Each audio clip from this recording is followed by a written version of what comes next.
So we've got some more information about InZOI thanks to a recent interview that you can see on the screen now. They've gone into a lot more detail about the game and how it's supposed to run. Now, one thing I want to say off the bat is they have actually addressed performance concerns, because that's the number one thing people are talking about. Like, it looks so beautiful. A lot of people are thinking, how on earth is this game going to be able to run on my PC? They have actually stated that they're working on trying to optimize it to make it work better with lower spec PCs, but they have acknowledged that it's a game that requires a lot of power. So based on that, maybe if you have a 10-year-old laptop or netbook, maybe it won't be able to play this game. I think it's a really difficult one, because from one perspective, of course, most of us would rather play a game that looks very pretty and it has amazing gameplay features, but at the same time, it's not as accessible. This is a balance issue, which I think is really tough to deal with. I mean, in The Sims 4, we got one half of players that are complaining that it's too empty and too poorly performing because they've tried to optimize it for console. But then on the other half, we've got console players saying, hey, we enjoy playing the game too. If they made it too good, then it wouldn't be able to play on console. And you've got like this opposing thing. So I think it's a very difficult thing for them to go about. I'm a PC player, so I'm very biased. Like, I want a high spec PC experience because I'm very selfish.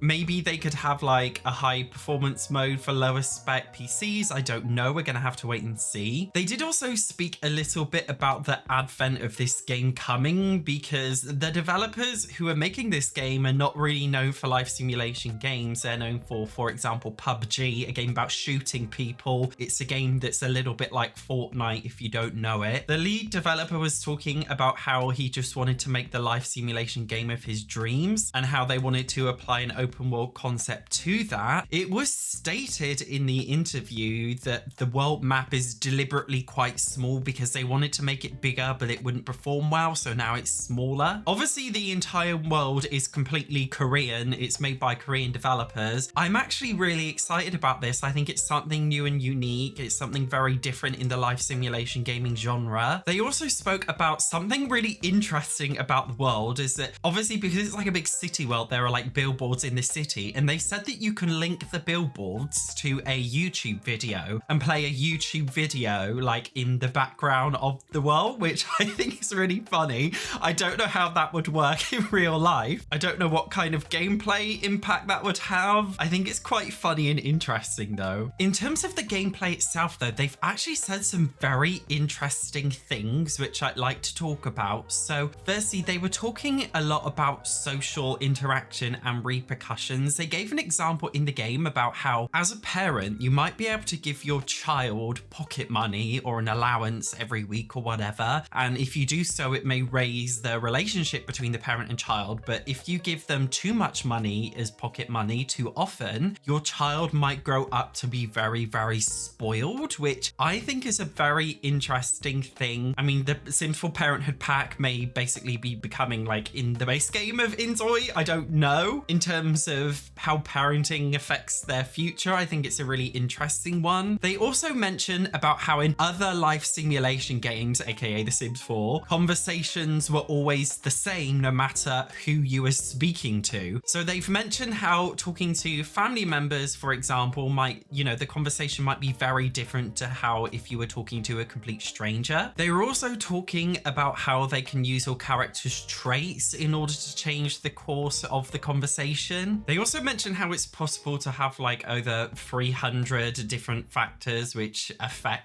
your character. I don't know how true that's going to be. I think it will be very interesting though. We have seen early gameplay from some people who got early access to the game, and I think social interaction looks very interesting. One thing I find quite interesting is the way it has like cutscenes. They were also talking about the possibility of expansions. They even mentioned the possibility, they were talking in the interview about the possibility of an expansion pack with guns. Turn it into a GTA simulator. It was something that was just kind of like brushed over like in a jokey way, so that's like probably not happening. They even mentioned like zombies as well, like that's probably not happening, let's be honest. But they didn't deny the existence of expansion packs, but they didn't really seem to confirm it either. So I'm assuming that expansion packs are probably being considered to monetize a game in the future. Although there are a lot of features that seem to be in InZOI which, you know, are not in, for example, the base game of The Sims 4 or any previous previous Sims game for that matter. They mention how every single job is gonna be a job that you actually go to. They mention there are so many different careers, like working in a restaurant, a firefighter. They even mention a K-pop idol career. I feel like a lot of people are gonna really love that idea. Now, another thing that they've confirmed is they're actually planning on having 3 cities in the game at launch. So the one we've seen in the main trailer is like the Korean inspired city. They also seem to be making an American inspired city, which actually has a waterfront like harbor amusement park, which I think looks really, really cool. We don't know what the third one is going to be. It'd be nice if we had the British countryside. Actually, I think it would, because obviously it comes with 2 city worlds. Maybe it would be nice to come with somewhere a little bit more chilled. I don't know. In the interview, they were actually making a lot of comparison to The Sims 4, which honestly surprised me that they were making quite a lot of direct comparisons. Although it seems like the producer of InZOI was being quite clear that he just kind of wanted to make his own vision of what a life simulation could be, which I think is a much better way to go about it, because The Sims is like the only life simulation game basically. I mean, according to this interview, The Sims has a 97.5% monopoly on the life simulation gaming genre. I don't know if that's true. It sounds about true, to be honest. So I think it's important not to always make direct comparisons to The Sims. I mean, if you think about it, guys, a game like, I don't know, The Witcher 3, this is an RPG game. Do you know what else is an RPG game? Pokemon. Obviously, these are 2 very, very different games. So life simulation gaming can take many different forms. And I think it's nice to see all these different approaches coming to it. There were actually a lot more references and comparisons made between InZOI and RPG games, because I guess that's what the developers are typically known for, the ones who are making InZOI. They have noted that they found it quite difficult to actually come through with pushing this idea of InZOI existing coming from the developers of PUBG. They even admitted that it was actually really hard for them to find influencers to talk about the game in the initial like closed beta. Myself included, they did actually email me quite a long time ago, and I was honestly really suspicious. I was like, this game, like, it must be fake. Like, I'm so convinced this is not real. So I said, no, I'm not doing some kind of video for you. I'm sorry. Then it turned out it was real.